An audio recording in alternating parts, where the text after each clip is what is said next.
It's another brief moment in time. We get to see the change on the timelines. We're shifting, twisting bits of technology, something lifting up the little bits of reality. While the cloud drifts through the space-time, we're surely a randomly sparking the photons around me.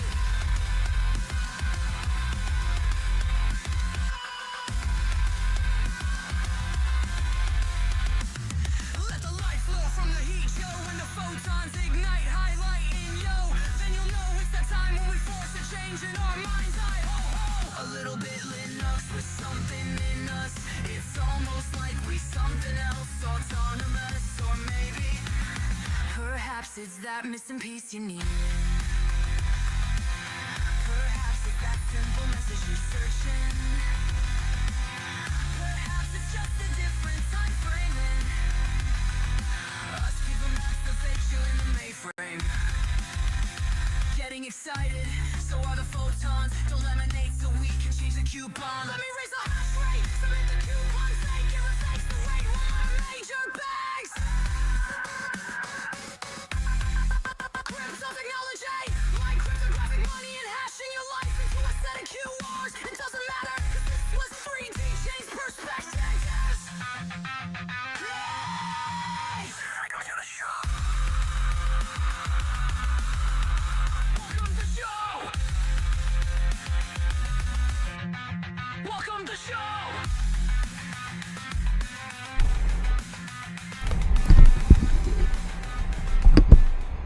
That's right, everybody. Welcome to the show. I'm 3D, and I'm here hopefully to change your perspective about, well, it might be a little bit confusing and not completely understanding exactly what we mean. We're talking about bugs versus exploits in video games. Now, the original title is bugs versus exploits versus abuse, but to be honest, by the end of writing the episode, the abuse is scattered everywhere. So this is completely abusing bugs and exploits. That's right, we're going to be talking about abusing bugs, abusing exploits in video games. So when was the last bug you remember hearing about, or perhaps you saw an article with a new exploit in a game engine or something players are abusing in video games in general? Do you really know the difference? Today I want to explain that difference. This comes from, well, me mostly abusing a bug in Oblivion Remastered that ended up exploiting an obscure bug that ended up being a lot more than just abuse, but even player abusive. So yeah, you heard that right. I'm actually saying that there is certain things that if you're not too careful and you do, you could end up with the system abusing you back. Kind of cool, kind of weird, kind of different, I think. So what am I really saying is, just in those two sentences, I show that these things can be separate or entwined in many ways wouldn't even think of. That's right, many of these ways you wouldn't even think of, because they are not always so easily discovered or so easy to even do. We'll have some proof from some AI that did some math to try to determine what is the likelihood of some of these abuses actually be, some of these bugs becoming full-on exploits, whatever. And some of it's like less than 1% or around 1%. So it's very steep odds. But at the same time, we are going to review OLO, or Oblivion Level Overflow, which is just another way to, it's more generally known as RPG over leveling. But when we do it with Oblivion, we're going to take it a few steps higher. And so and back in the day we used to call it OLO because we would do this in a specific way that originally we only saw in Oblivion, and then again in Skyrim, it was also in there too. So right now I am also preparing some chat. So,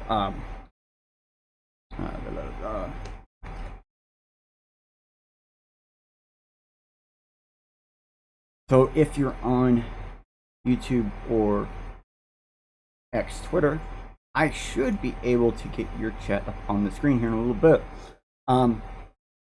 And so by the end of today's episode, I will I'm not going to exactly show you all the steps of OLO. I'm going to do that somewhere else on a completely different thing. But we might show some footage next week, or we might play. Yeah, we plan on playing Oblivion next week, and just showing you what an OLO character can really do. Why are people doing it, basically? So today's the first part of this whole ongoing thing, which isn't going to be very long. It's going to be a great episode, though, because the benefits and purpose of doing this, I will also go over them, as well as issues, problems, and even some ways to overcome some of these exploitable, abusive bugs that are going to be abusing you in the end. Alright, so I know that's a really big intro. I don't normally have an intro that long, but I kind of wanted to explain the full spiel because it's kind of weird. Like, really weird. Really weird. You know? Alright, so I want to thank today's partnerships and sponsors like The Organized for teaming up with Bitcoin Live Digital Broadcasting, DB. Because with Bitcoin Live DB and The Organized, it is a powerhouse combo. I see new heights for both organizations, and now if you haven't checked out any of the Organized early morning broadcasts for stacks and other topics, then you are missing out, because they seem to be taking off with more and more views every single day. Find them on X, Twitter, among other social media platforms. And we're going to go ahead and roll in with the roll-ins while we get the sponsorships moving. So what that really means is okay, here it is. Whoop. Right here, I want to thank Shieldfolio for sponsoring today's episode from Within a Quantum Bit, as well as the Bitcoin Live DB network. Now, if you haven't seen a Shieldfolio, well, they're like a little black book that are made from stone paper. So they are failure resistant, tear resistant, even water resistant. So you know the info and secrets you store in your Shieldfolio will last and survive whatever you throw at it. I personally have a Shieldfolio, and I use it from my website info, contacts, cryptocurrencies, among other things. So these are little black books that are pocket-sized and ready to be by your side, regardless of the adventure in real life or online. And absolutely, I do love these things, and they actually most recently have come out with a bunch of new stuff. Go check out their website. We actually have a QR right there in the middle of the screen. Big one. If you scan that, you can go directly to the website. Also, if you notice the entire time throughout today's episode, there will be a bottom QR code with the Shieldfolio logo. You can scan that during any time today's episode or in the future. You go to the Shieldfolio website, and if you use the code BitcoinLive20 right there on the screen, you'll get 20% off your purchase today. Again, it's only on the website, but their Shieldfolio can be found in other places. So let's go ahead and roll in with the roll-ins before we start today's episode.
Sorry about that. I just now realized that my mic was not on after playing that. And again, I want to thank Shieldfolio for sponsoring today's episode and Bitcoin Live. But welcome to the greater fourth dimensions quantum bit. Now, if you're on, I said it earlier, if you're on YouTube or on Twitter, go ahead and jump in. You should be able to chat and say hello. I know on one of the pages you at least see the phrase or word chat. Right? You're actually seeing that. We're about to fix that for you, so you don't have to look at that throughout today's episode, but it just kind of proves to you that we do have some amount of chat board up. Just drop in, say hello, and as we see stuff, we will do stuff. Folders.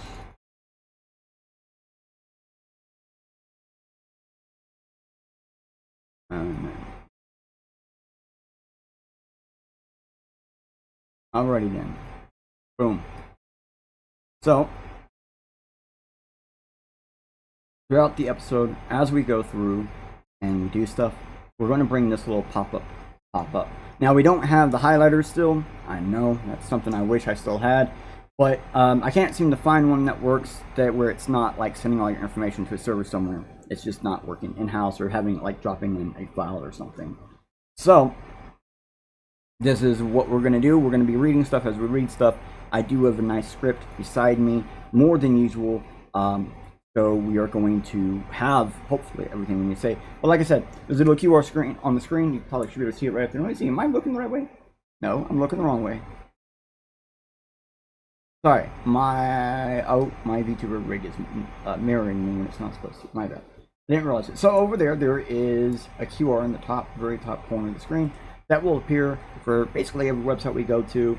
We'll try to pop it up every single time, so that way you can follow along with us right now or in the future if you're watching this as a replay.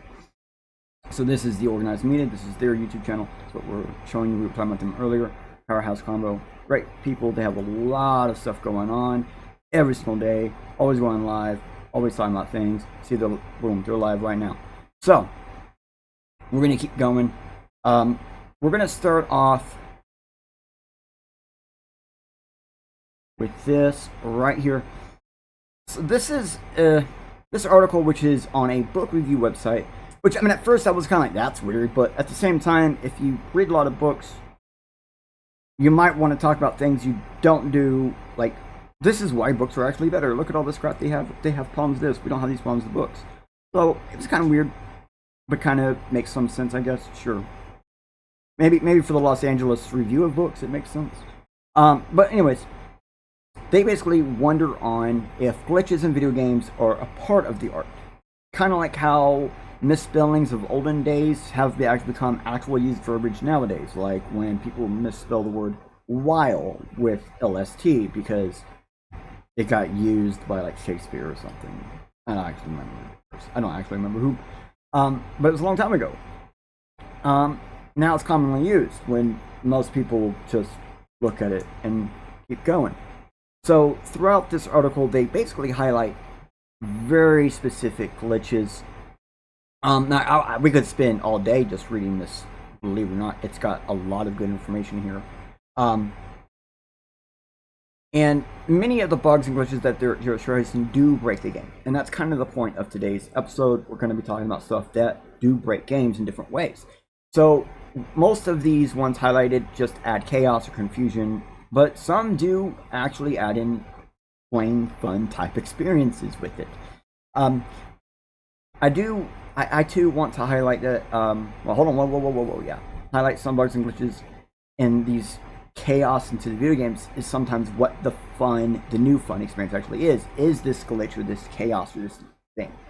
So looking at old game breaks and glitches should kind of help you see to like that if a game is good enough, the glitches become a part of the game versus like you can find another way to sometimes you can find a way around the glitch. Like, oh, just don't do this one thing in this one order and you'll be fine. Sometimes it's like, just don't try to push too fast or do too much or, chillax. So in this article, I'm not going to go through it all. As you see, I'm just kind of scrolling through it. I wanted to give you this information for afterwards in case any of this sounds interesting. There's a lot of really cool stuff in here. Like Cyberpunk had to patch the game heavily to remove many breaking bugs, which they mentioned something over here. While other bugs in here, it's just a matter of reload and don't do that again to prevent the bug. So what happens if a bug affects memory? Well, there's a couple of times in here where they do mention that, and we're going to really find that out later. So first, let's go to the next page, basically. 10 infamous game-breaking bugs. Alright? Pretty simple. So Arkham Asylum, basically it says, it doesn't actually explain it very well. It says, I'm just gonna read the whole thing.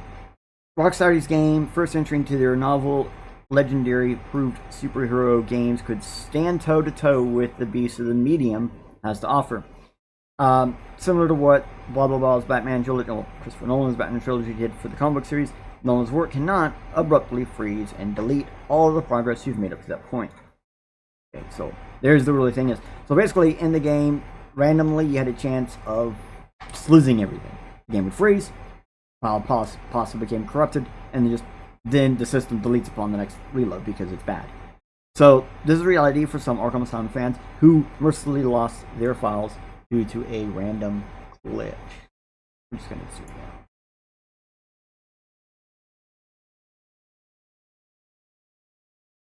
This can happen at any point during the game too.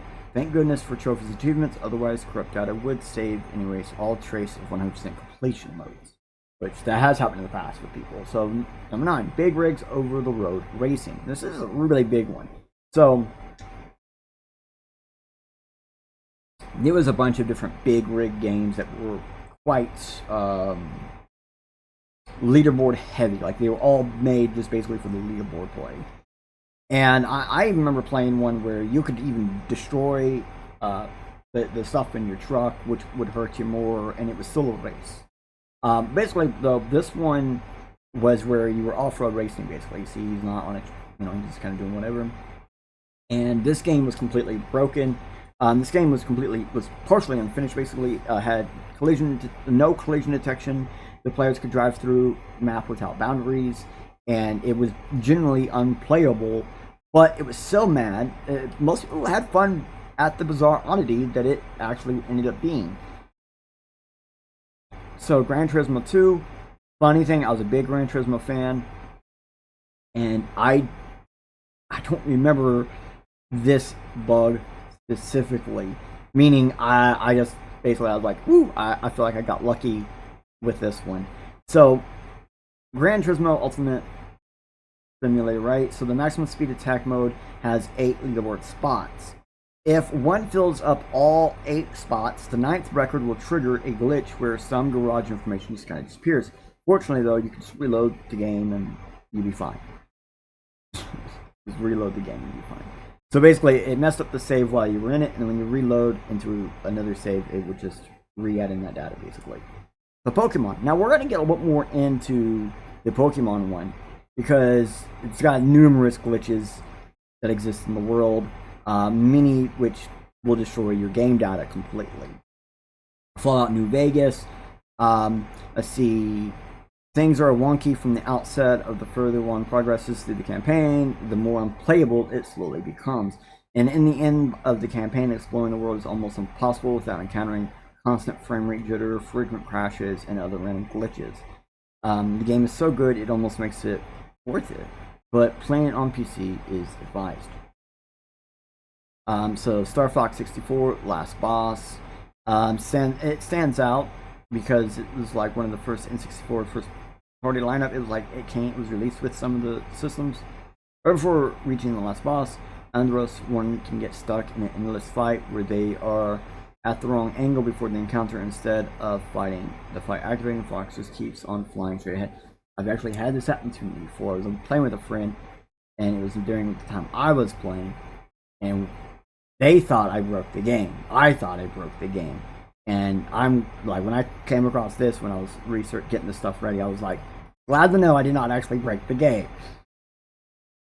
The only way to get out of it is resetting the game and working way back up.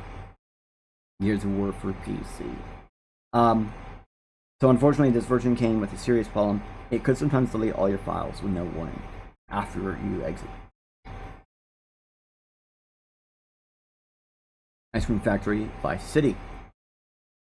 While relieving the crime kingpin fantasy, be wary of satisfying the ice cream factory, of saving the ice cream factory.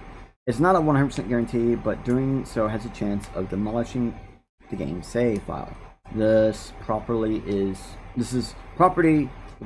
up for purchase only after raiding Daya's mansion. relatively far into the game, so we'd hate to see more gamers lose much progress. The 04 demo disc. Oh my, I have one of these. Well, actually, I have a bunch. A whole bunch of these. This was like the way to play game. This was like how you. This was like. This is how people used to go, hey, we're about to release a game. This is what it looks like. Instead of giving you those videos, like these would come with videos too. Sometimes not all of these would be playable, but normally all of these would be somewhat playable. Alright, back when demo discs were still a thing, Sony sent a sample of many of their upcoming titles, like Joe 2.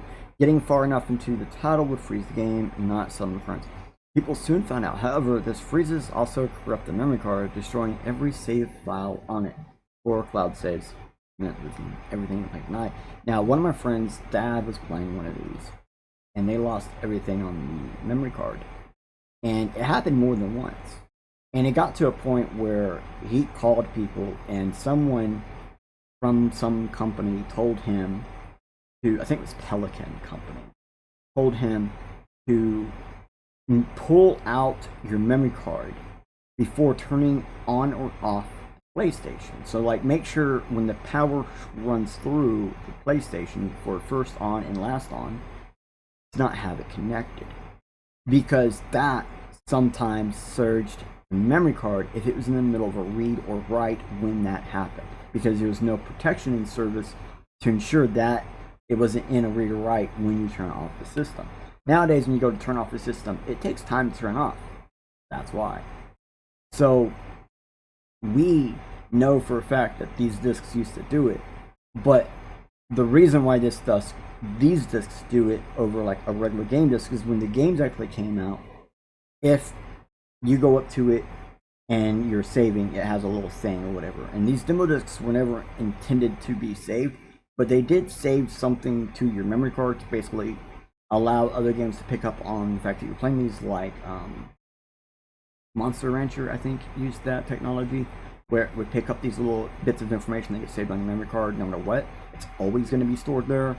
And so the games figured out a way to ensure that, you know, a way around that. Basically, they could control when the system does that. They could do it during a specific point in time, and they could tell the user, hey, do not turn yourself off, on, or unplug anything, or plug anything in. And that was the weirdest thing, is that you could not do any input or output, because this power surge could happen. But these demo discs were not designed with any of that safe checks. And that's mostly because they were not... No, when building these, you didn't go, what about the memory card? The game discs, like the game's disc, when you write to it, the system that uses all that, there's a certain amount of space that is saved specifically for writing to the disc. Like there's a certain amount of, you know, DRM and other stuff. Well, these demo discs don't have a lot of that, and that was the issue. So that, and I think it was like one of the two, like the original Tomb Raider, were the ones that were like the worst at doing it. So saying tomorrow, number 2, top 1. Let's see what they had to say. This game breaking glitch is so hard. It's not only destroys the save file, but the entire disk. The bug is called freezer glitch. Oh, while playing Zombie Uprising and exploring the physics to head out of bounds, a mysterious figure can pop out at any moment. This mysterious figure. Is it this guy?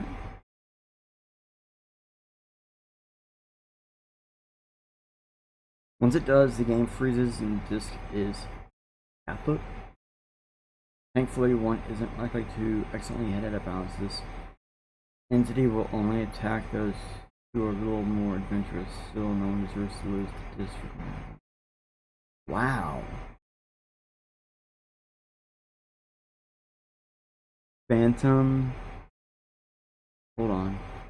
I am just noticing that there's a message on this packet.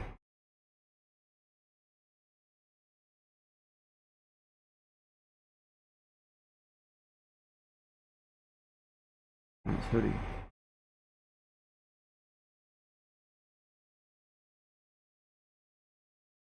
Phantom cheaters, I think. At first I thought it said Phantom Citizen.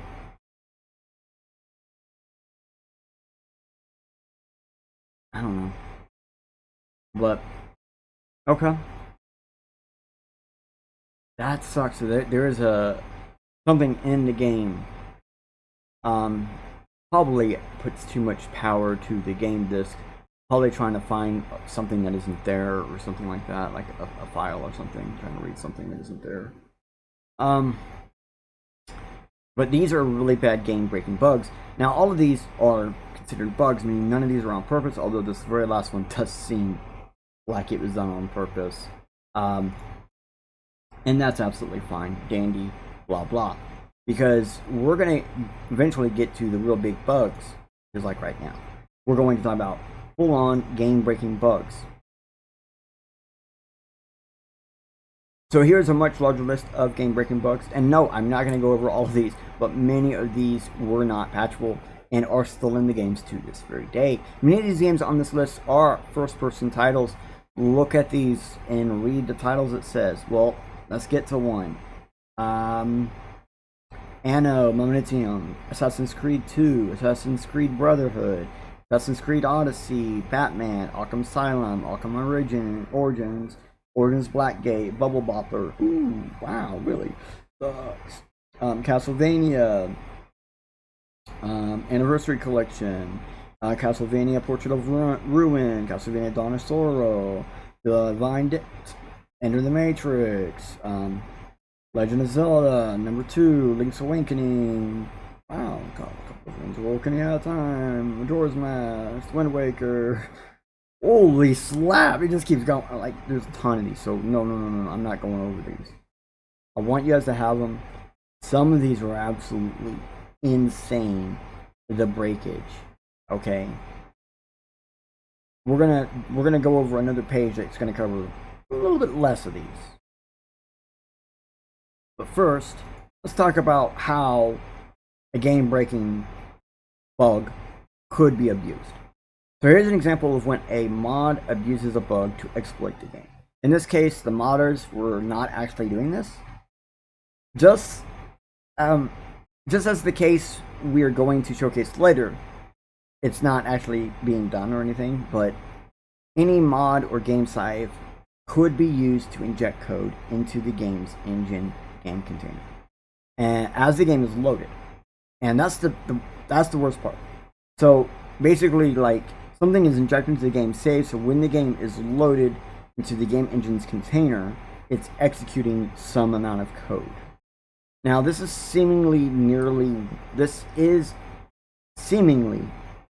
almost identical of the bug we're going to talk about with Oblivion Remastered. But one thing you are about to load a save file. So that's the whole point of this. You have to load the game save in order for this to execute. So there's an icon in your achievement that if your achievements are broken, most likely because you entered the console. And there's a tempered save icon to show that a save file may have been opened at some point. So if they inject, setup, so what if you could inject with a setup that could be done without opening the game file? Exactly. Yeah. This would bypass these game save icons. Doing a mod to basically inject into your save file after you've installed the mod, or while you're playing to like literally inject it as you play, would be untraceable. And being able to do that on any game then makes the game save compromised, untraceably compromised. And this potential with Cyberpunk was so bad.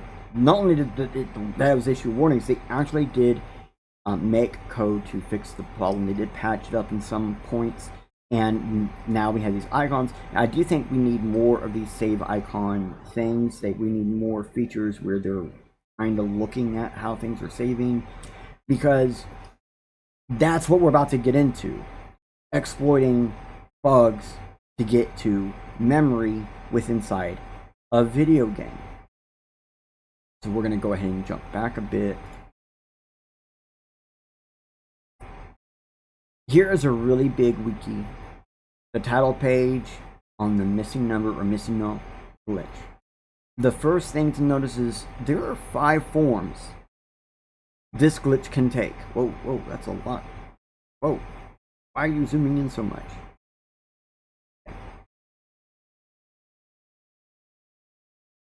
So this glitch can take 5 different forms. Oh, they just make the pictures small again. Really do. So before we even look further on this exploitable glitch bug, I want to point out how complicated a bug or glitch can really be. For example, many old Pokemon players know about this bug. Very few knew there were 5 forms this bug could happen, and many people have experienced at least 2 of these within on their personal system if they've ever seen this bug. So also, many don't know that this bug can be elsewhere in the game. Like, there's also a similar one that allows you to get Mew and even make your Mew like the special legit version Mew that you had to win a contest to get or something, right? So it's like, there's a lot of stuff in here now. Again, this is a really big one. There are like smaller ones, so we're gonna kind of highlight some smaller ones, and then we're gonna get to one where we can reduce it down to as few words as possible. So here, this is again just more on specifically the missing gnome or missing number. So the people will know that if you had to interact with a specific NPC, you had to fly specifically to a specific location or locations on the map, surf on the shore, or I think it was always on a shore, to have a random chance of this bug glitching out and happening for you. Now, other things that came out with this bug is the ability to get Pokemon over level 99, like level 135 or 115, or like a low 100 number.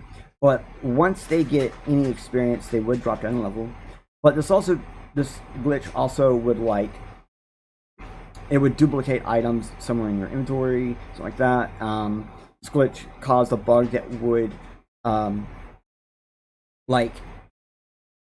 it caused a bug that people liked, because they could easily get a Pokemon that's really high level to help them out with the end battle games. They can get Pokemons that could just help them with the very end battle, and as they get any amount of level, they don't have to use them again. They're fine. But some people also would abuse this to have unbeatable player-to-player Pokemon via link cable. And because of this bug, turns out there's a lot more that link cable could actually do. And we will get into those shortly. I think we're going to continue going on this missing number for just a little bit more, because like I said, I have a page that's going to reduce this down to as few words as possible. So yes, this is 3 separate pages on just this one glitch. Each one containing less information as the previous. And this one says here, it's a glitch type Pokemon in Pokemon Red, Blue, Yellow. It's the most known Pokemon glitch. This glitch occurs due to a bug in the game's programming from the Old Man Battle and others. Only some know how to actually cause it. The most common way to encounter missing no is the red and blue. You go to the northern part of the London City, you watch the old man's demonstration on the catch Pokemon, fly to Cinnabar Island, and actually you just have to talk to him. Sometimes he doesn't even do the thing, you can still do it though. Surf up and down the coast until a missing no appears. Depending on the player's name, he may or may not show up. Very confusing. You can also perform a Mew trick, which we kind of hinted on, and there is a way to then take that Mew and make him legit, which we'll show that a bit later. So side effects, it will increase the quantity of your 6th item by 128, unless the 6th item is already at 128, which then you just basically get more in. And if you do it enough times, it can push it out to have an infinite amount. So it's used to duplicate items, especially items you can only get one of in the game, like Master Balls.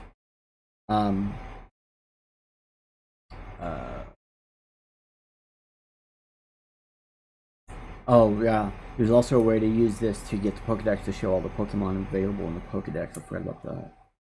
Alright, so the code involving the Old Man fight, basically it's a random battle code, which is geared towards changing the character name, the sprite, and with the encounter, and then changing it back later. Since the character name must be saved and reset later, the programmers used the battle to basically code a save within the battle. When you fly to Cinnabar and surf along the coast, The coding on the coast does not define what Pokemon to battle, therefore the battle code has not reset. Since the last random battle that occurred set the battle code to the character's name, the Pokemon encounter depends on the letters of the name. The glitch sometimes used to obtain rare Pokemon by changing the character's name to specific Pokemon to appear. The reason this causes Missing No to appear is that there is actually 256 Pokemon slots, although there's only 251 Pokemon. So 256 was used because the variable type for the battle code won't allow a smaller number than 256. The rest of the slots hold 56 other glitched Pokemon and 69 Missing No, which explains its name Missing Number, e.g. an unused slot number. Missing No is the actual name of the error the code encounters, but since there is no data for Pokemon to be encountered, the game uses the data it has. Pretty simple. That's why, like, checking its checking further into that individual Pokemon will actually reveal every Pokédex, all the Pokemon in the Pokédex. This is just showing you that's the data it's using. So, I am sure everybody wants to know more about how the letters of your name affects certain Pokemon. I'm pretty sure that's all people really want to know at this point. Well, here we go. Which missing number are you gonna get? And by the way, level 0 missing number, M00. Ooh, love that one. Looks just like all the others, but it's got a cool name. Gold Duck, Hypno, Gold Duck. So basically, you see the letter all the way on one side.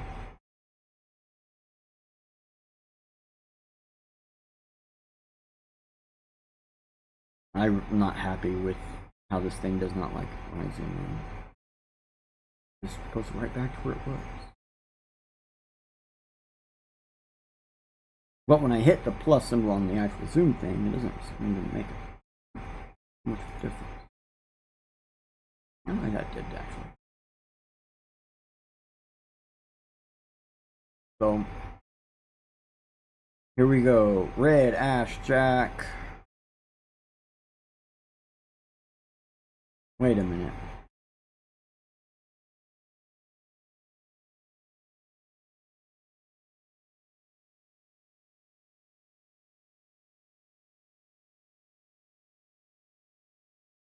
Yeah. Whew. So like, even down to very specific names, which are like the starting names for the characters. Okay, here we go again. Chandler, L'Oreal, Champion Blue. So every little thing they allowed you to put in had a possible output. Look at this. Huge list. Come get it. Because some of these are like absolutely insane characters. Look at some of these levels, man. Super high. And you notice the further down this list we get, the higher level they get. 245 Chandler. Cool Trainer, 200 level 31. Now, this Cool Trainer actually unlocks a different trick, which is kind of strange. Come on, Professor. Imagine getting Professor Pokemon at level 226. OMG. Alright. So, as you see, some of this stuff is kind of funny, right? Okay. So, we're going to now look at ACE, or Arbitrary Code Execution, in the same game. I want to highlight how Pokemon Red and Blue, you can form an ACE stack, which do different things to the link cable. Not be that bad.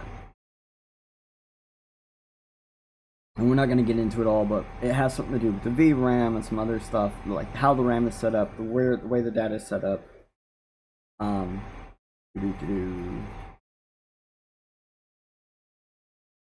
not going to that spot. Okay, alright.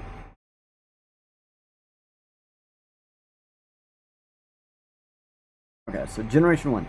Using the glitch item causes the program to jump to RAM location that stores the number of Pokemon to the player's party. This value, as it's stored just after such as the player contents, blah blah, It's particularly easy to modify right off the bat. As such, this may be considered the easiest arbitrary code execution. Have the maximum possible control over the value's memory. You duplicate the item. The current simplest way to obtain 8F is through the item underflow glitch.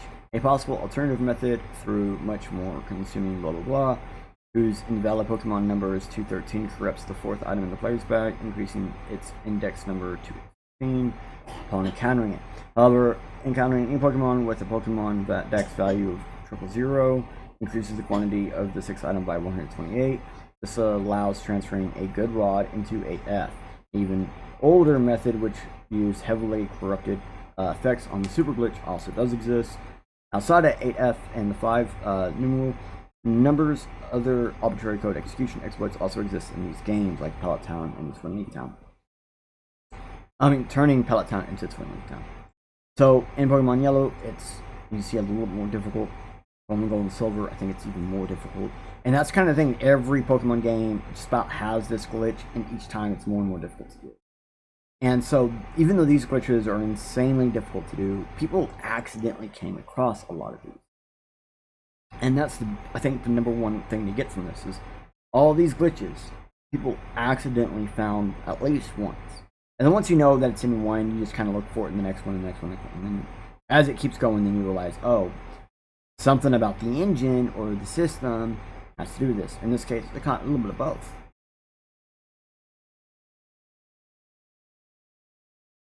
So, remote code execution, RCE, in the Glitchy City wiki. Where am I? So, this side is going to show us more glitches. Okay?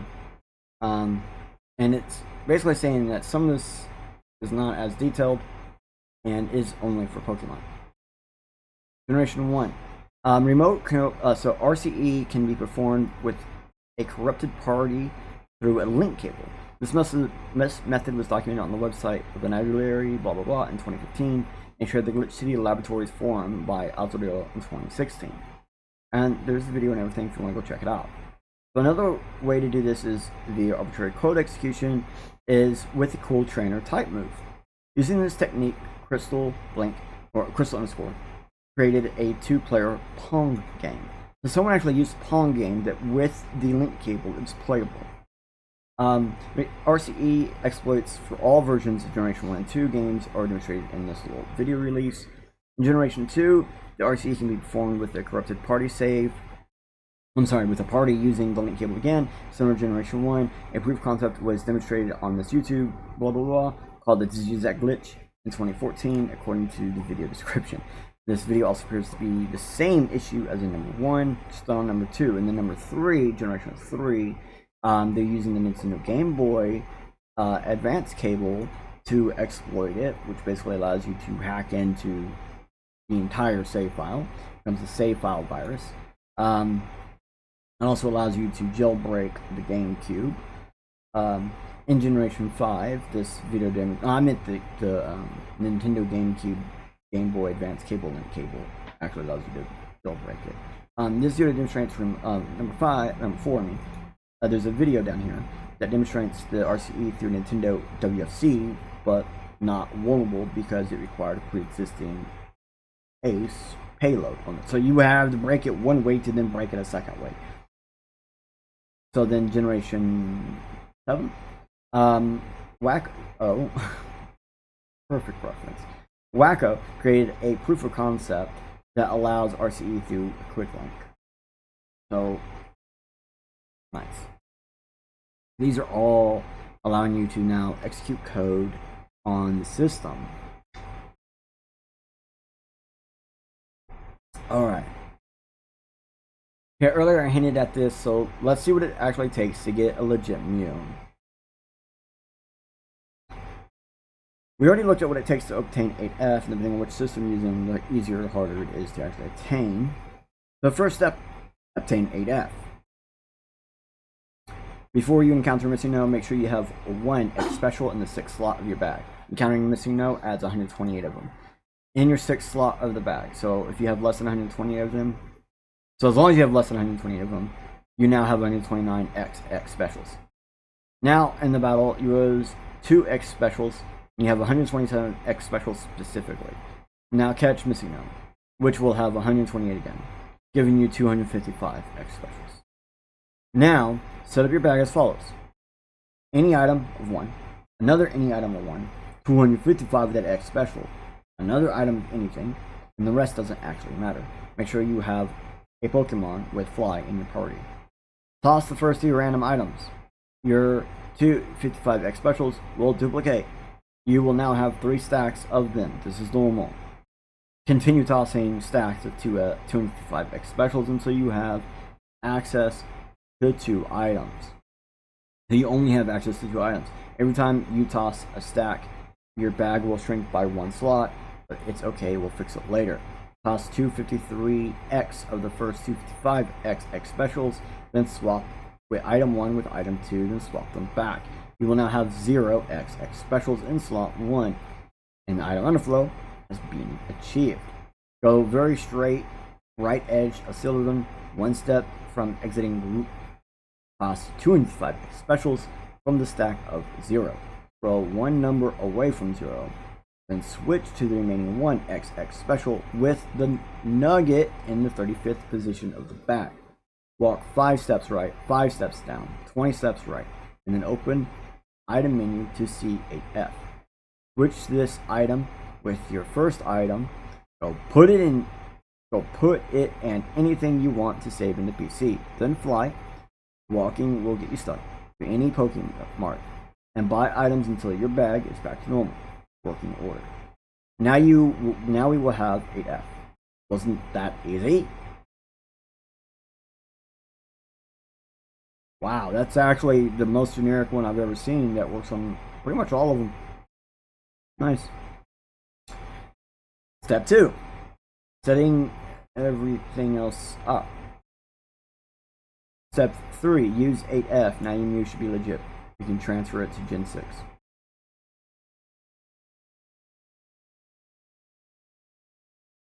Step 4. Make you shiny. It completely exploited the Mew. I love it.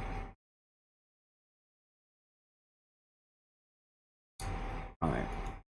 Before we get into that. So at this point, we are about to actually get into the Oblivion stuff. I mean, I kind of just hinted at it, right?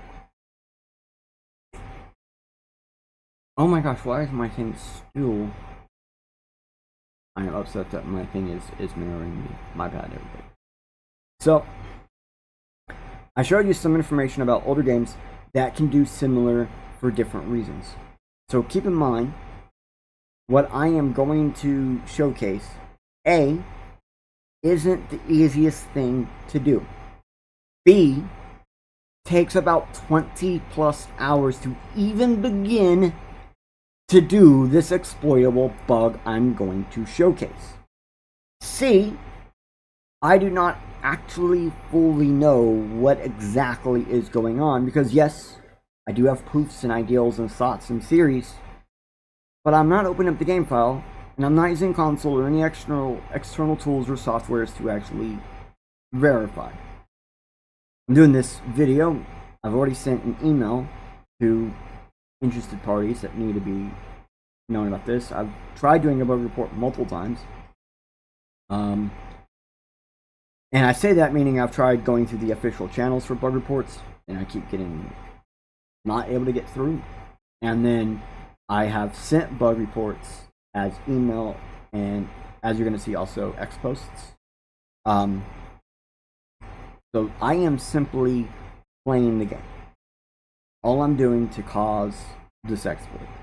The reason I'm showing this is I believe I'm injecting data from a live game into a game save without saving, but then at least seemingly executing code, or maybe even just removing checks upon loading a quick save.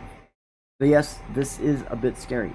Injecting sometimes into a game save by loading the game's save file. I'm going to say that again. It's a bit scary because sometimes it seems like we're injecting code into a game save by just loading the game save file. If I am any near correct, you could inject code into a game save to either perform an ace, race, RCE, or something similar to it. Could be used to inject something as meaningless as injecting God mode into a game save file, or something super meaningful like putting in a Trojan without the game save icon ever popping up, showing that it was edited or modded or not an original game save, so making it appear as if nothing's been done to it. It's a very problematic game save that the people are going to send and say, hey, I got this cool setup, why don't you try it on your stream? So just like the cyberpunk bug we will let you go look at later, so I didn't brief it, but you can surely go check it out. No modders was actually abusing this bug. No persons who I'm aware of is abusing this bug. The one in Cyberpunk was patched, and it basically could have been used in silence until it was patched. So basically I'm saying there needs to be a patch for the bug we're going to showcase today, even if it's not doing exactly what I think it's doing. This is still a bug that needs to be patched, and I'm going to showcase why. So let's get back into the thingy. Now I'm going to admit this has some amount of joke and flair to it, so keep that in mind. If there's a little bit of, I'm trying to play with you guys a little bit, like I posted this with some joking in mind. Holy slaps, did you know on master difficulty, if you make a pretty type 1, they throw you into solitary confinement? Because it doesn't say male and female. Hasn't stopped me though. I'm over 100 days into my Blood Rose character with 151 skill and attributes. So that's basically telling you what I'm doing. I'm sitting at the very beginning of the game, and I am just skill increasing. I'm leveling up. I am playing on the hardest difficulty the game has to offer. So this is an entire thread that's going to basically brief us on quite a bit of stuff. So yes, I'm joking. I'm starting in the prison cell. I've not spoken to any NPCs or begun the tutorial section. I'm unofficially broken the game already on the master difficulty, and I will stream when I'm ready to start this run. So later, eventually on 3D Plays, on a different thing, I will actually stream me starting that and showing. But that will be the stream where I actually explain everything, show everybody how to do it, and go through more of a step-by-step process. This, I just kind of want to make people aware of this problem. And here's kind of some proofs. I got 184 days, 201 scare creases sometime later. I had mentioned before I thought AI was used, and then eventually on accident I found, and you hit tilde key to get this console, and there actually is AI in the game. It does a bunch of stuff with navigation and other stuff with meshes.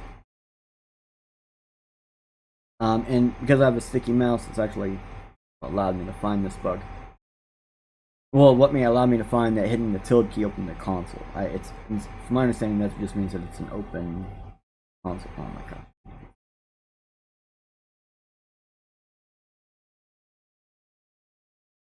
Yeah, see, AI nav enabled, nav mesh resolutions, AI crowd draw debug, path optimization. So most of the AI that it is doing is, yeah, it's just telling the, NPCs, enemies and stuff, where to go and what to do. And sure, it's not like anything major or whatever, but still shows that it's there.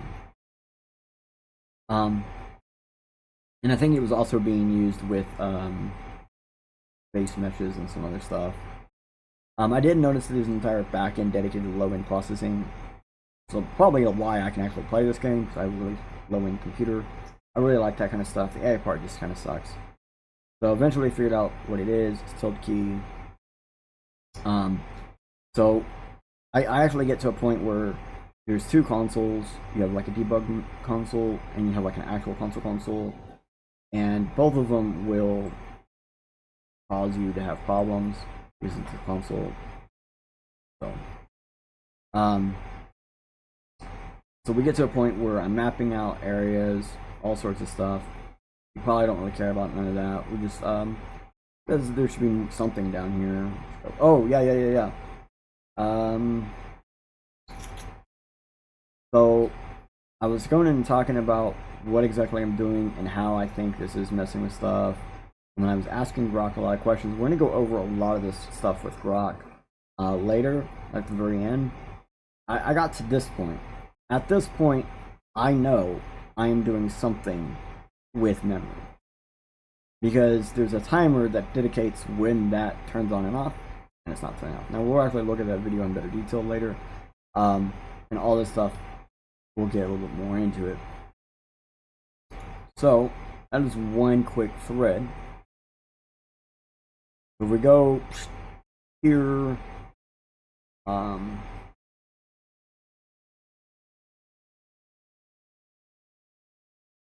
this is me calling them out, let me know I officially broke it. If we go through here, there's some proofs and stuff about stuff, utility key stuff. I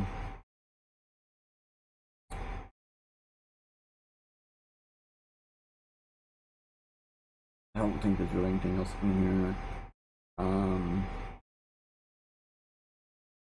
Here, my notes say there's something at near the bottom. Oh yeah. So Grok came up with the way it believed that an RCE could be done, and no, the method Grok believed could be used to RCE Oblivion did not seem to work pretty much at all. But that then made me think that I was on the right path, and I just kept pushing, and we're gonna get more into what exactly happened. And if we look here, it says I was on a call while playing. I got a quick save plus load glitch to lock the hero particle effect on my character until I reloaded. So when I was getting the lasting particles and so that survived interactions, they don't load in without losing the glitch. But when I get a unload spells, you can actually reload at least once for the data container per game or per character. Previously, I was thinking it's per character, but possibly it's per play period. And then I'm saying, is this some kind of hidden accessibility feature, or am I really playing with the game memory? And at this point, I really don't know. And that's the thing that I'm going to get right now. Either this is some hidden accessibility feature allowing me to do the stupidest stuff that you're about to see, or it is a serious glitch that is allowing me to mess with memory. And now I want to kind of prove my point.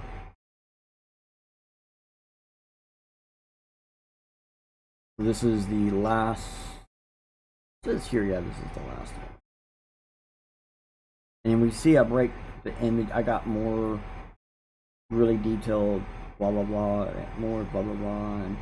But at this point, I injected what seems like I injected security minor skill level into basically into a quick save. I loaded to inject a skill level, and the way it worked was I broke the lockpick, and we'll watch the video. I broke the lockpick, and then I stacked a bunch of negative results by breaking and loading until I very quickly got one tumbler success, and then I quick saved to store that data into memory, and without loading, just staying inside there, I go back into security like to do the same thing I was doing before, and my level had increased. Here's the teaser, because we're gonna actually show it.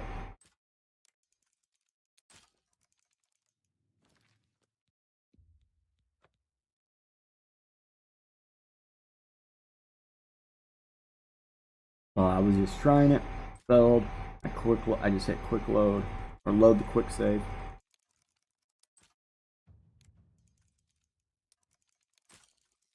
And my level is 21. I broke the thingy, I loaded again.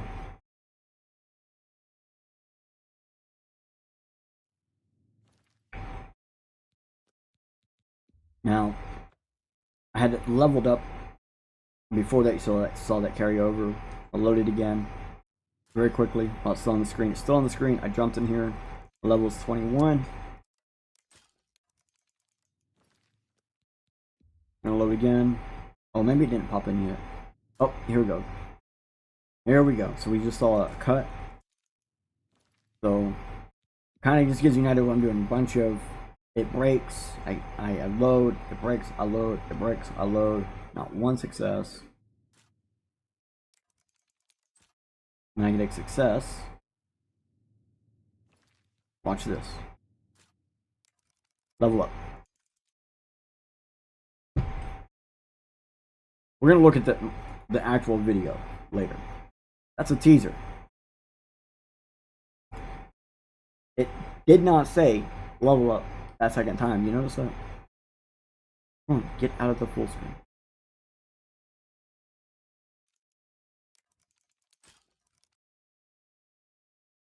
Alright.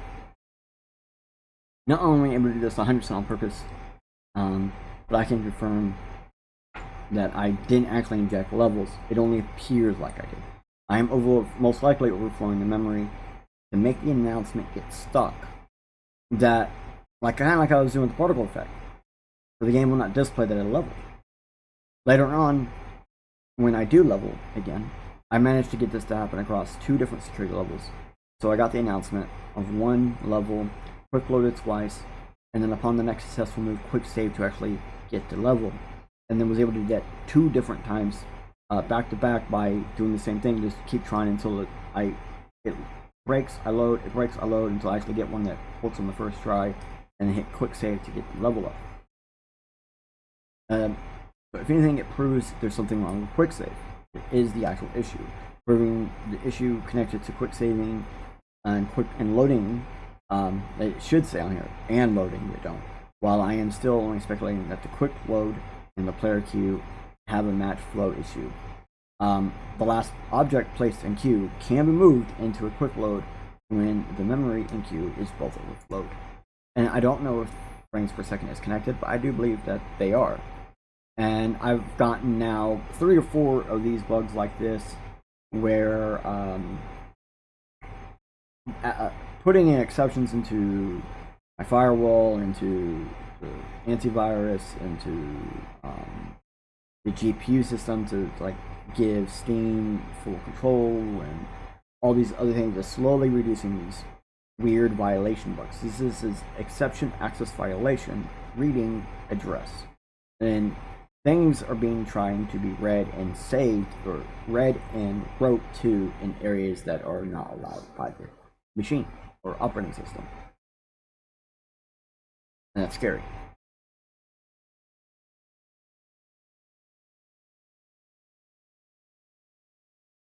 Okay, so I didn't realize it was, gosh darn it. Okay, so this is the one I put up after I actually got done the first stage of 3 stages of the OO.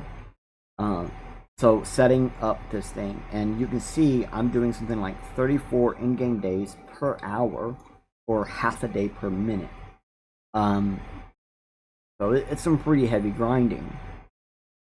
And as we go further, we can see I plan on spending over 24 hours doing this, and I think I'm like 33 hours in already, and I'm still technically working on it. And I just kind of explained the process a bit more, which we just kind of talked about it. We look at it more, and it's kind of good to note that the frame rates were quite low during all of this. There's the teaser clip again. So I think we've read everything else after this. Okay, perfect. So here are actual bugs, exploits, problems, issues, all sorts of things, and just out of fear, double check and make sure I did not get a response. Oh, okay. Alright, so what you're about to watch is actual footage of me playing the game. Some of this will have my audio, some of it will mute the audio, sometimes the audio won't matter. This is I used this skill and then loaded backwards to get it stuck in the game. Like, it didn't load in this game. Just like I didn't use the skill and like hit save and then load. I used the skill on a completely different game. Loaded backwards, like multiple game saves to it, like a hard save. And it just was there. And it's stuck. Like, it's only supposed to last a few seconds, right? Because it's level 1. Or the lowest level of clairvoyance. So that's a bit strange. Now we're going to show you what I'm calling the shiny bug. This is the full shiny bug. So the shiny bug is basically when you can get the particle effects to happen, but you do anything, you mess with anything or get hit or anything, they go away. The full shiny bug is when they stay.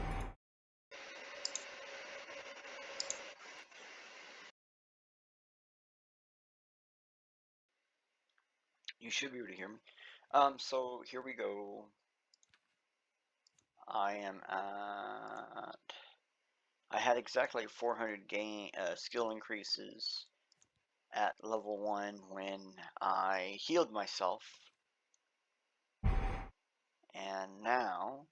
Keep in mind, that's all I did. I just healed. Particle effect stuck. And I went up a whole nother level after it started because it's still going. I wanted to record it. Healing. Lasting a long time. But there it is. It is saved to my character. So now I have a... Hold on. I think my video might be stuck. And now... There it goes. I have the healing particle effect stuck. I've been killing stuff. I've been interacting. I've been healing. But there it is. It is saved to my character. So now I have a unique specialty character. I'm pretty sure that character still does this to this day. Glows golden, has a golden glow to it. Sometimes I'll see the little golden globes when I get hit and stuff.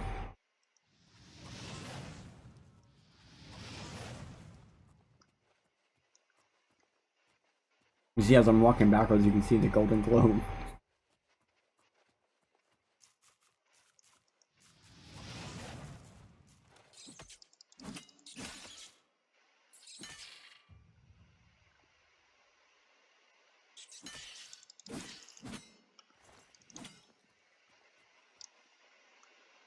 Again, this is on the hardest difficulty.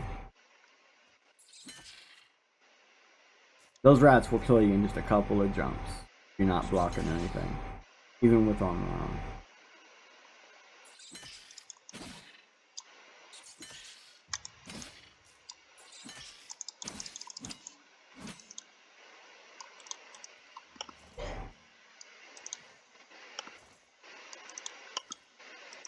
Alright. Now we're about to go, like, I'm right next to a box where I perform the very first minor level carryover. This is level carryover, what you're about to witness. So, this is me just doing what I'm doing. So, I'm loading. I didn't get an success, so I loaded. I go in. The second my lockpick breaks or something, I load. And so that's what you're going to see me do over and over and over. I'm going to be loading these lockpicks. One of these times, it's going to break. I'm going to get a level up for trying, right? Because you still get level ups when you attempt, as long as you got some successes in between there.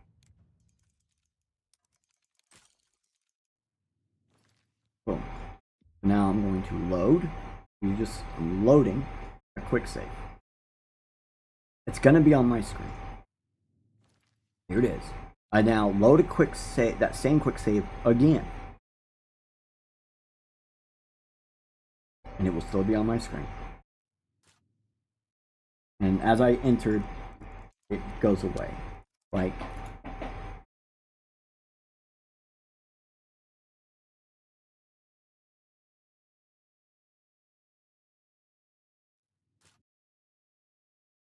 oh, it's hard to see it, but it's on the screen at the very last possible second.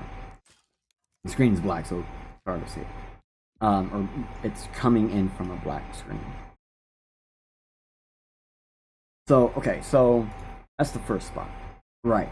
So I have another spot that we need to look around at. Alright. Jump ahead. Almost 2 minutes of just doing that. Break lock, pick load, break lock, pick load, break lock, pick load, break lock, pick load, break lock, pick load. I just did a quick save.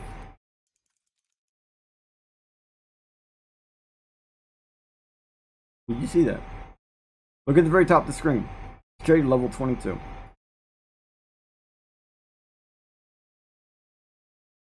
I jumped back a little bit further. So skill level 21. I just broke a lockpick.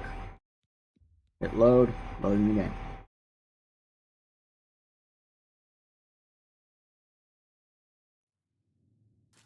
Go into it. Success. So I hit quick save. I go in here, level 22. It didn't say I leveled up.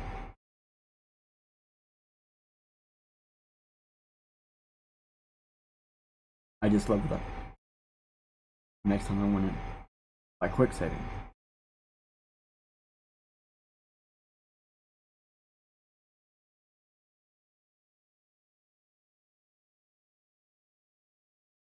So what happens when you do this? Now I got 4 levels like this. 4. Let me show you what happened when I tried to load a level. Well, actually, let me show you this one first. This happened while I'm getting free level ups.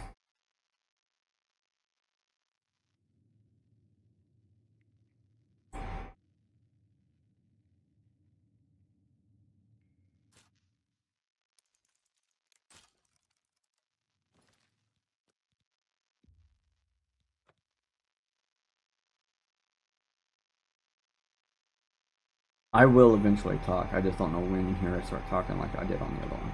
I have a note telling me where it goes on the other one. This one I don't. Notice my security level is 24. Oh! Leveled up. Here I am. So, I seemingly am unable to click continue. That is me rapidly clicking the mouse, trying to find a way to click that button. 3 free sneak levels. Oh, my bad. 3. That 4th one is this one. Quick loading. Now, I'm coming across this issue where... Which this was like my 3rd or 4th time trying to figure out how to get past this. Pop up. But I'm unable... like, I'm not being centered on it. Like, normally I just click, boom, and I continue. Like, I don't have to do nothing.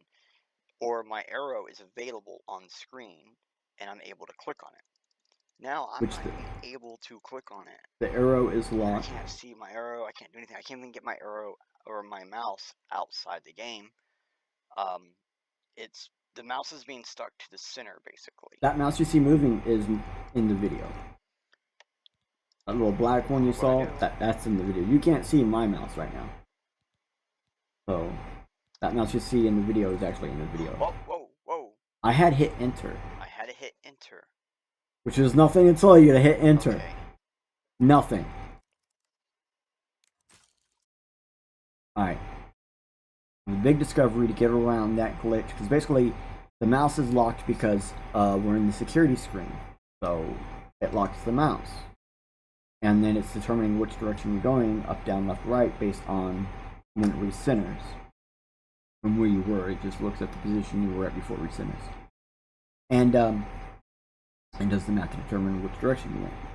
So that's how it does the up, down, left, right for lockpicking. So it doesn't release, it's supposed to release the mouse whenever those little pop-ups pop up. But it doesn't release the mouse this time. Because I'm not actually level 25.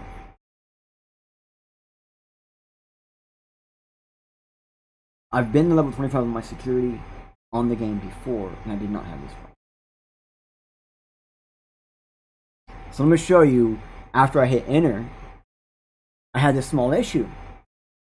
I could no longer equip or unequip. Now I don't have video of it because I was actually frantically trying to figure out what the hell went wrong. I never thought about hitting the record button. So one of the things I did is I was trying to equip stuff and I couldn't, so I had to pick everything back up off the ground. I did a quick save, or I did a save, and then I loaded a completely different character file.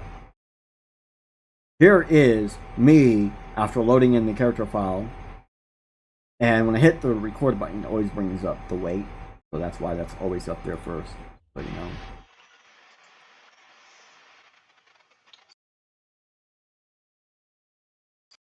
This is what happened when I was unable to unequip. I was not able to equip or unequip. Although the equip unequip thing isn't happening anymore. Like, it's not just automatically dropping stuff anymore. But we are still in the ground. Now I want to point out, I'm recording this 2 days after this one, this pop-up issue, and I had figured out hit enter to get around it. I'm recording this 2 days later. Like, this happened, right? And I loaded into this game save, completely different character, and saw what happened. Looked around, I turned right, turned back to where I was, exited. Then 2 days later, I loaded the game, and this is what we saw. This is me reacting to it days later, when this glitch wasn't happening on my other game anymore. This part is stuck. This is now. And then it just randomly fixed itself. And it was the most insane thing, because there is, like, when I was looking down, so some of the building's internal stuff, or some of the buildings in the background and stuff was also down too. Which is really weird. Absolutely insane. So the bugs and glitches that caused from what we're doing, very insane, can be very drastic, and can last even if you don't save. It's scary.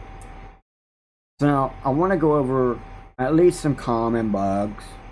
Alright. Says the audio on here is not worth it.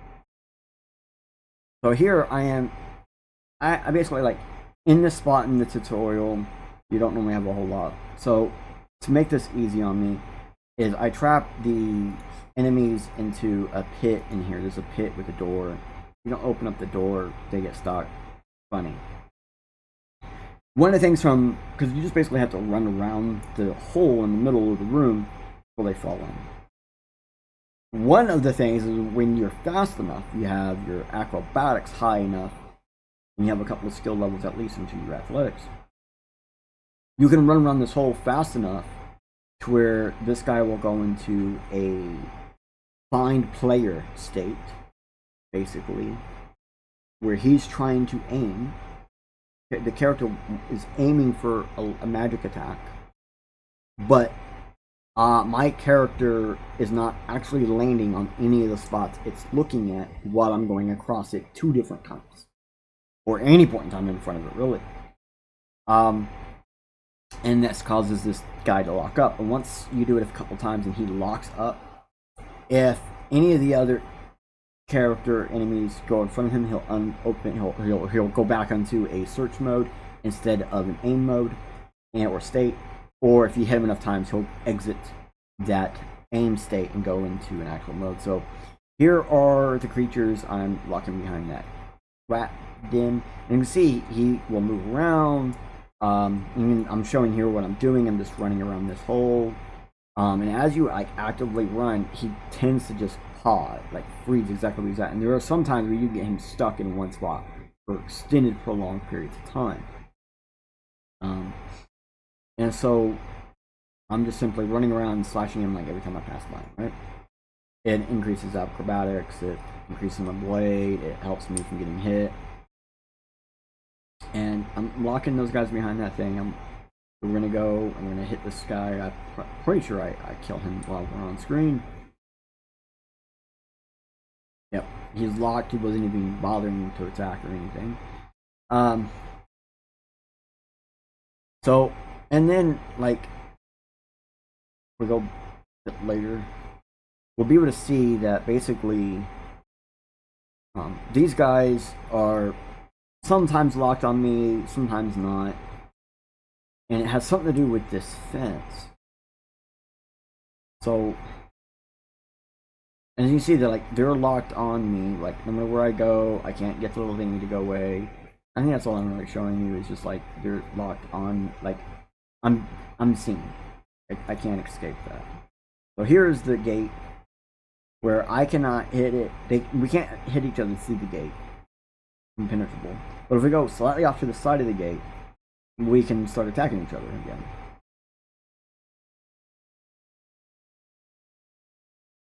And we go in front of the gate. And so if we sit here and we attack these guys long enough in the very front of that gate, they will want to exit that gate. And the reason why these guys are like basically staring at sometimes at the gate instead of me, like, you see how that one in the middle is staying right outside the gate? He's not looking at me. The other two were kind of looking at me, or they're starting to turn around. That's because the AI is telling these guys to go pull on a rock to open up that gate. So it puts a line in front of that gate. They can't even get to the start of that thing. So in a situation like this, let me read the actual script I have here. I want to point out that with this video, little bugs where, like this one, the AI draws where the enemy needs to go. So the enemy is being told to go pull a lever to get outside the gate, instead of mimicking me, the player, who's getting in and out of the gate. This could just be simply because there was never placed in enemy AI scenarios for something like this in the original game.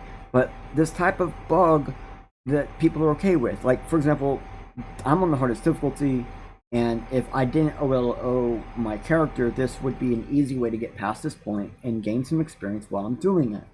So this doesn't actually damage gameplay, and for many, this is just a way to help them get good until they can actually take on the enemy without cheesing the situation. These are bugs we don't mind.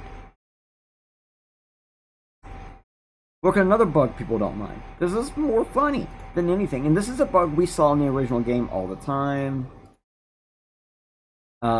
You see both of these guys are trying to steal from, they're trying to take something off me that I stole from them. But the thing is, I didn't actually take anything off of them the first time, and that's what caused this bug. Is I went to go thieve from Barris, or whatever his name is, and I didn't take anything. I just exited, and it said, "Oh, you know, I took something," and they started coming at me like this. And then if I go and try to talk to him, he says, "Oh, I already caught you." So it's just completely messed up.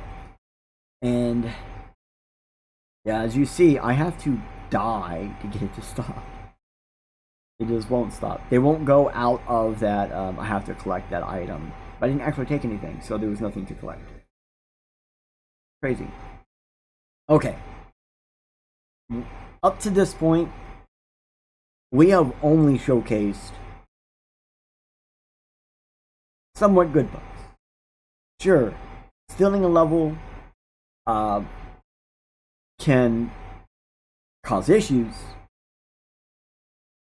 When we overflow the memory, we can paint with magic.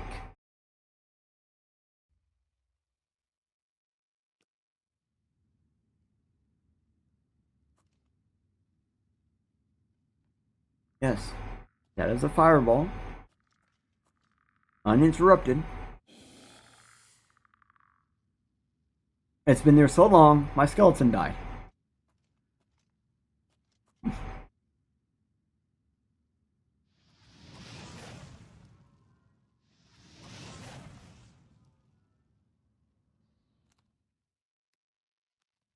This is how we do it.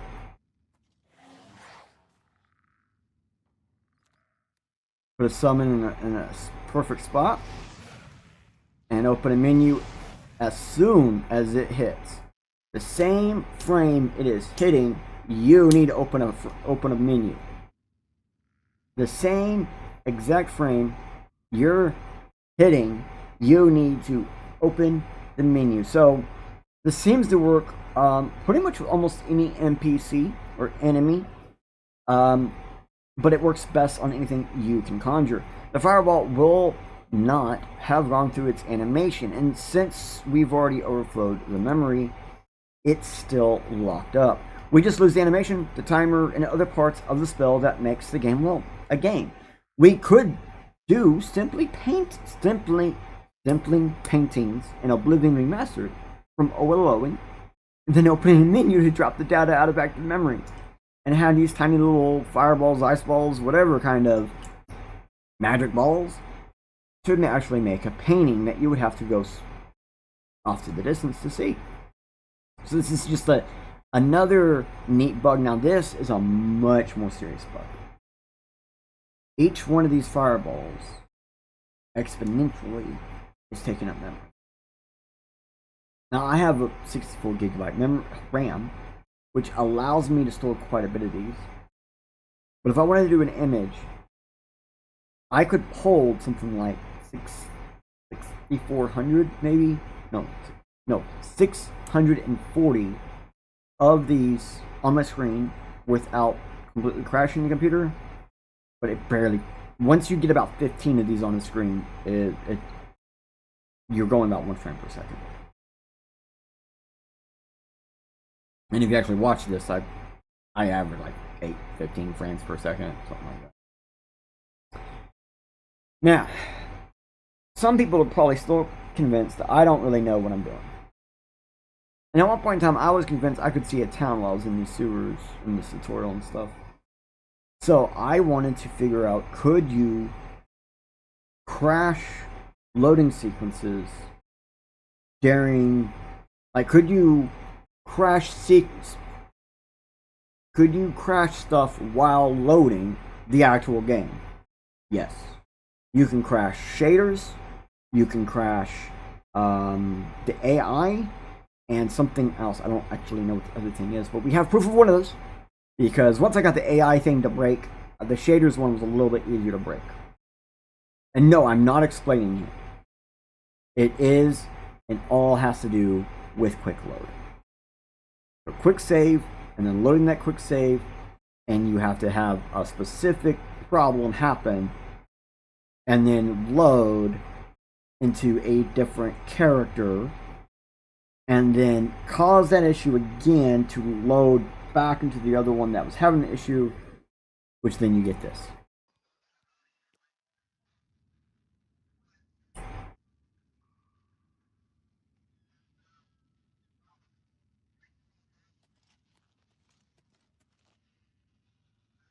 I really thought there was a town out there. Now I realize all it really was just tunnels of light. This is what the game actually looks like. This is what some of the, when we're playing, this is the real game. This is actually everything but shaders.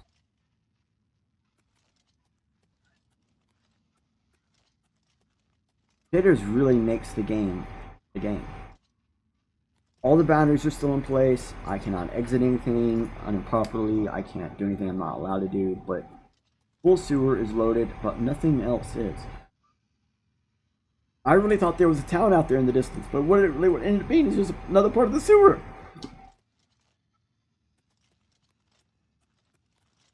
I think we can get it. I think I show how to get to reload. Like, I keep going back and forth, but I eventually enter a new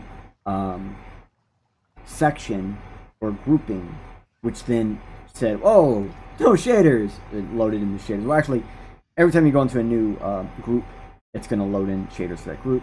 And in this case, it did exactly that. All right. So, what's the point of that? Well, that shows you secret areas and stuff. To be honest, that's dropping shaders is a really old trick that very few people ever know is possible, and very few games is even possible anymore. But it seems like these Unreal Engine games, or whatever engine this one was made on, this remaster, this seems to be prevalent and possible again. Hold on 1 second.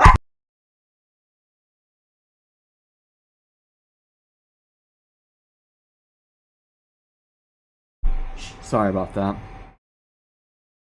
But basically, it's prevalent and possible again. And in some cases, it's kind of cool, whatever, you know. People who want to find more, we're going to find more. But in other cases, it causes other issues. So, actually causing the shader issue, when I got back to where I was, caused a whole nother problem I didn't think was possible.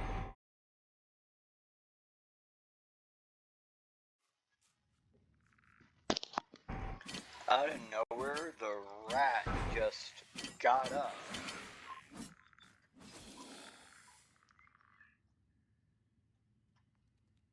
Like, it just got up.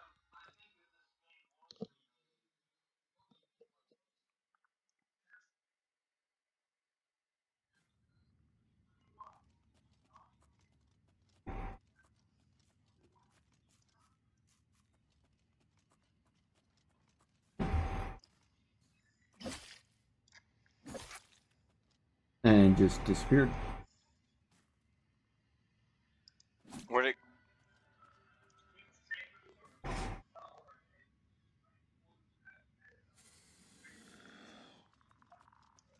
And Where'd it go? now the rat is back where it was. Back on this side. I mean, That's where it was. Now. Like, that's the door I just went through, right? No, it's further back. Like, it just got up.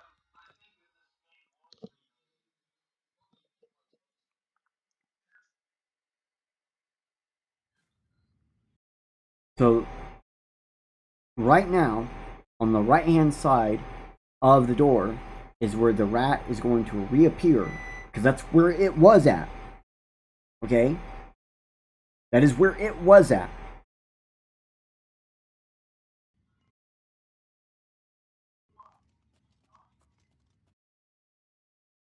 And I'm going to go attack it. It's going to go poof without any smoke or anything. And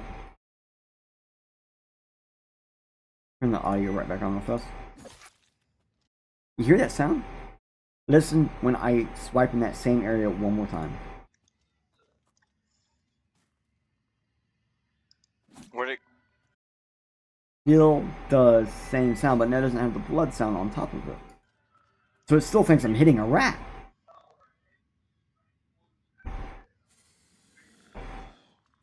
Then we go down. Where'd it go? And we're going to go, and there it is. Back in the doorway. So, I'm not sure if this is because a day or two ago in real life time factors within the game, I used reanimate undead on the rat. And I believe it was that rat. Which, it shouldn't revive a creature, only undead skeletons and such, like maybe a zombie. So, I'm not sure why or how the rat just got up, or what for. And I didn't notice it at first, I just hit the record button the second I did notice it. And I was just like, what?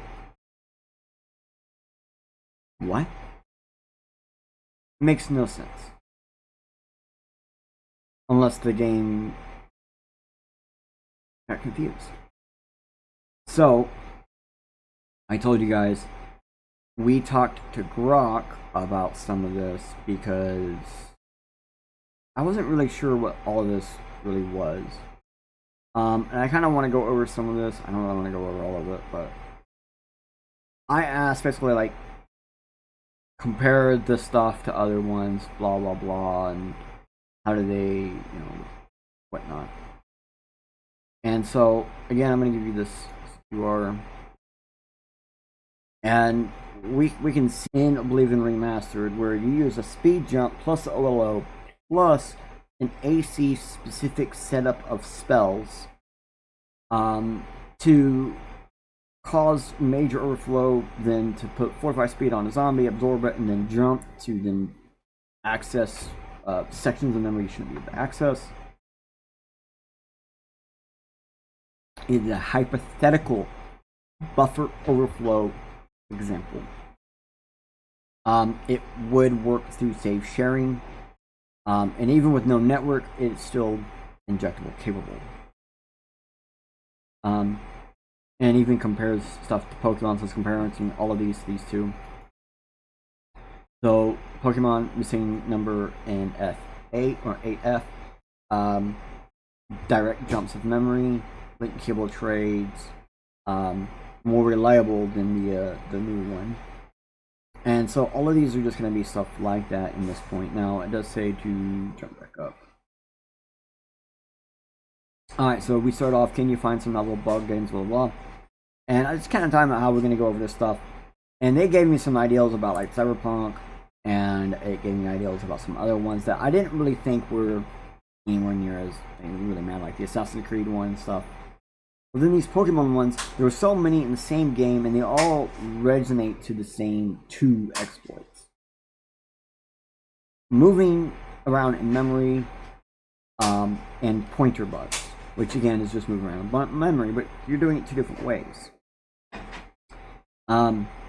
And so I'm like asking it all these different questions and asking for technical details, and it's just giving a ton of info. So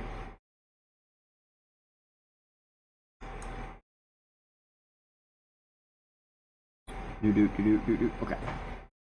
That's more information than I thought I'd get, blah blah blah, right? Always hyping them up. Then I asked, do we see here, where is it?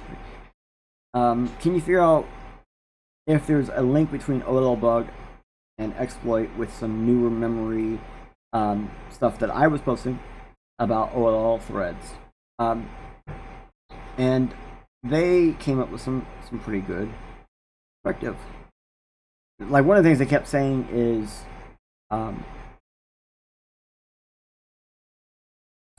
magic spells names are stored through after a sanitization process,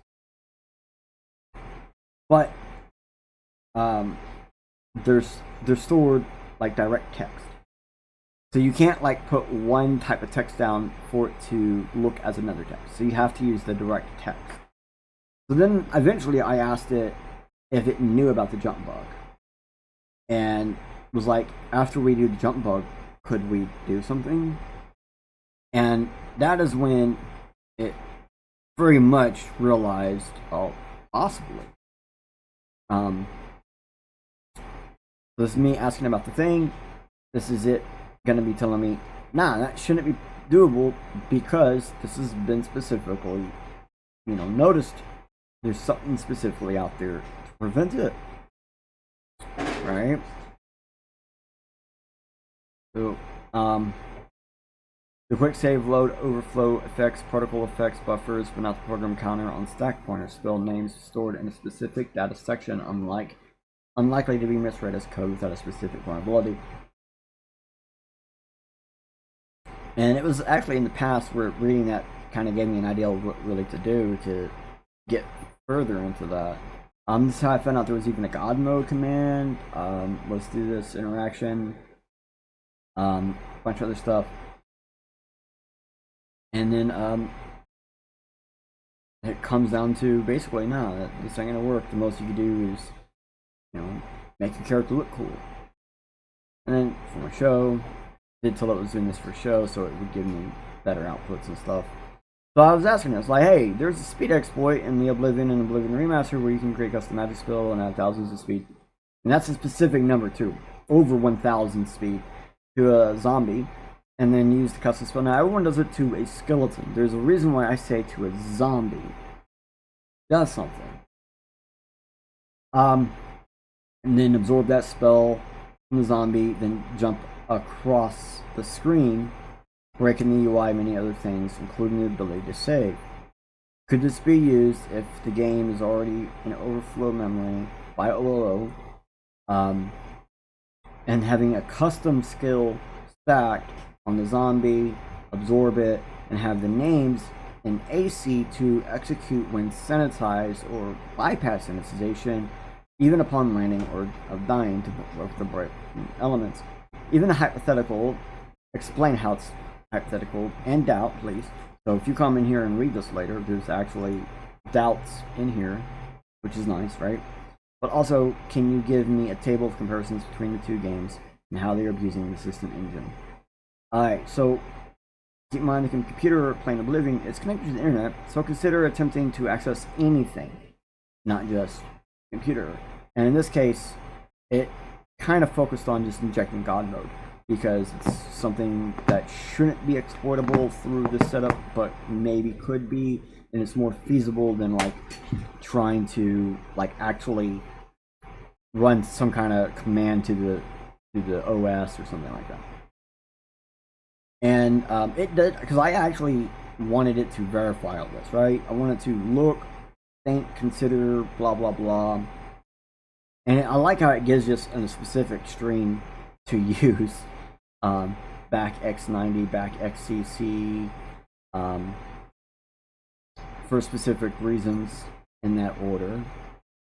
And then it breaks it down to, well, we broke these down to different things. We might be able to actually put enough into the character allowance to do certain things.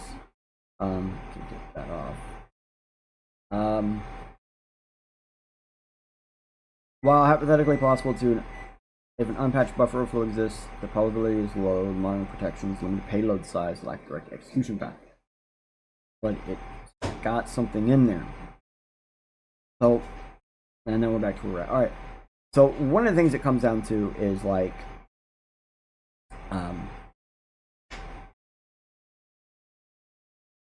what are you actually wanting it to do? Because when it comes down to a lot of this, it's like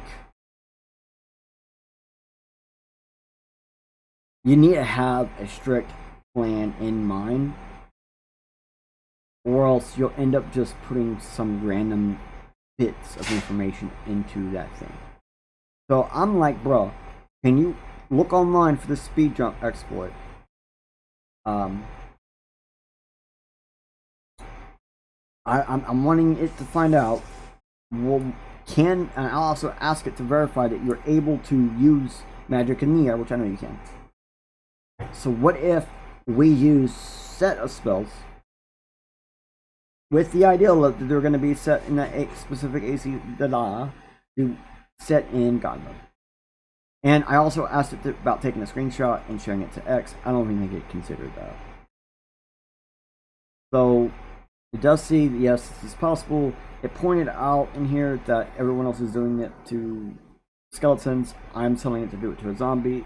And at some point in here, it points out that there's an actual glitch with zombies that has something to do when you absorb spells off of zombies.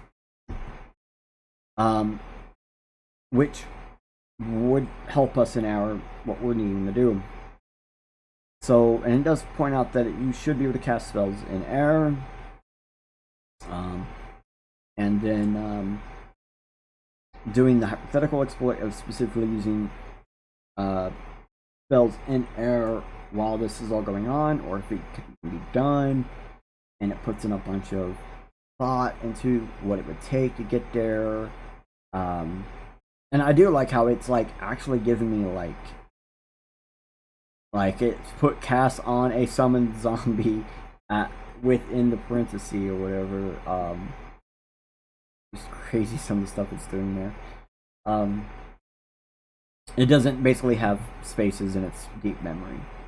Like when it puts something into temporary deep memory that it can pull back onto later, it has no spaces. So OLOs, quick save, load loops, overflow, affect buffers, corrupting save data. Speed jumps, extreme speed, floods position and physics buffers, breaking UI, and save. This creates a chaotic memory state, potentially exposing vulnerabilities like buffer overloads and pointer differences based on web information, and it actually gives some of that information. Landing and execution point. Landing updates the player's position and physics state, triggering multiple engine checks. Fall damage during collision. A corrupted memory state could cause the engine to jump to a spell's name address, executing the AC payload. The landing handler reads a corrupted V-table pointer pointing to blank spawning gold. Now, I want to point something out. It doesn't say it here. If you actually come here and read, it does kind of explain it later or somewhere else. In order for this to work, you would have to execute. You would have to hit the spell, and you'd have to have like a macro key or something to do multiple spells as fast as possible, one after another, looping that over and over and over, and so that way the very last spell that you need to do in this specific stack of spells is done in the frame the frame before you hit the ground. So the frame before any checks are made, you need to be performing this spell, so that way the spell name is being used in some form of check. On the same frame, a bunch of other checks are being made, so that way the spell name is confused as something else, because the something else should be in a specific spot in memory that is not there, because we have overflowed it a long time ago, and then we just filled that stack with a bunch of spell names while we were in the air. Now, here it goes. It says an internet connection PC allows blah blah blah to spread corrupted save files, and that is where the real problem comes here. Is sharing these corrupted save files is the issue.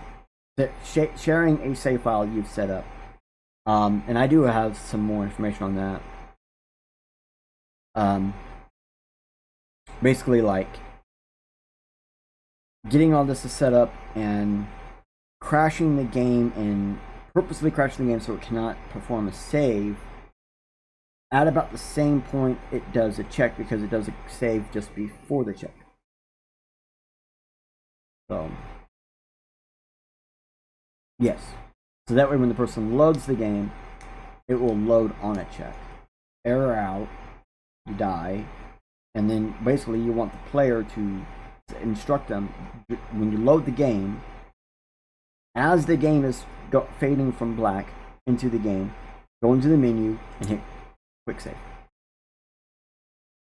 And then when your character dies, or if you're still in the menu, load. Or if you can get back into the menu before you die, quick load, or load that quick save. And in this case, they are going after like specific spells with specific names, with specific effects, for specific timings, to specifically have a set of data that will be looked at, that when it's looked at should be confused with an instruction, because it will not quite appear as we see it, because it puts, as you're seeing, is it's pointing out here that there's a bunch of stuff that's going to be bunched together, and that's kind of the thing that we are messing with. We're messing with these bunches of data, and it's looking at how data changes, like number text, to consider certain things. And I like how landing often crashes 3 mastered due to physics overload, interrupting execution. A restore health spell might fall damage buffer, but don't guarantee memory alignment for execution code. Web 14. Hypothetical outcome: if a rare unpatched. Basically, it's saying that we are attempting to use an overflow that had already existed in the Game Bro spell handler while we are in mid-air, using specific weird names like TMG, player add item, and a specific number set, by using specific spells to add in this number set, could execute on landing, guaranteeing God mode. And it should take a screenshot and share to Steam. However, there have been modern protections to prevent some of this. Most of this is improbable.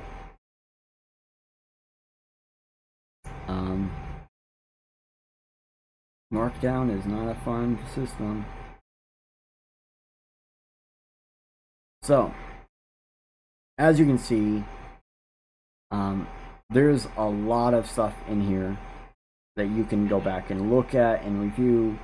And I think, if anything, some of this is just really kind of cool and fun. Me actually playing the game, it crashes about every 20 minutes once you OLO the game. It gets to be damn near impossible to play. And to be honest, I'm at a point where the challenge of being able to actually do the game OLO is the only thing keeping me doing an OLO game. The negatives are heavy. So before I leave today, I want to point out a special announcement. This show, 3D Changes Perspectives, is on every other Sunday. And for the history of this channel, there's always been a different show on the other Sundays. For now, which is subject to changing anytime, I'm going to do a gaming stream on the other Sundays when this show is not on. So if you saw this episode, this show's episodes, Define Die is what they were called. Well, it's coming back, but with a different twist. Instead of seeing what characters we can freely move from game to game of different genres, I will either be talking about technical specs, gaming community situations, or just general reviews of games, but also be playing games. It'll just be games. And since this week I'm talking about Living Remastered, I think